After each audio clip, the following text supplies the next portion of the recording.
Jambo la kwanza ni kwamba hakuna mtu anayekuja kukuokoa.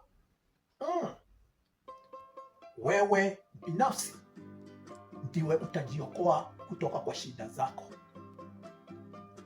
Usitarajie wazazi watakuokoa.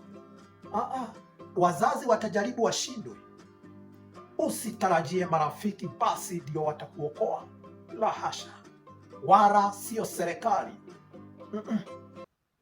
Wewe ndiye utajifanyia kazi, wewe ndiye utajisaidia, wewe ndiye utahakikisha ya kwamba mambo imekaa venye unataka. No one is coming to save you. Hamna.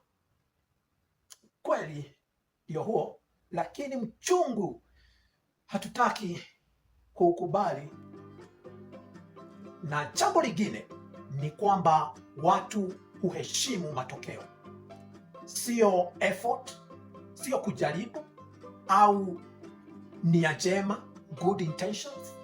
No, watu huheshimu results, matokeo.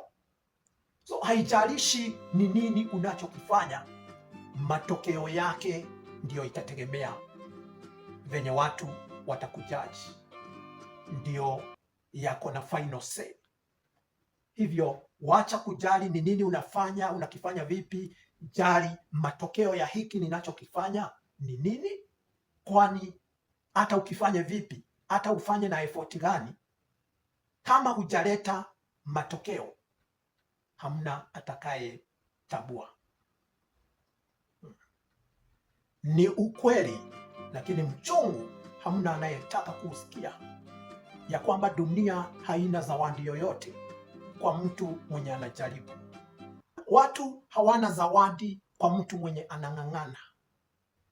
Hamna yeyote anayo zawadi ya mtu ambaye ana roho nzuri. If you are just nice, watu watakufurahia wakupambe, lakini no one will reward you for being just nice. Hiyo ni yako. Yeah? No one will reward you for just being sincere. The world won't reward you for you had good intentions. Dunia inazawidi matokeo. I know that sounds very unfair, lakini huo ndio ukweli, kweli mchungu ambao watu wengi hawataki kusikia.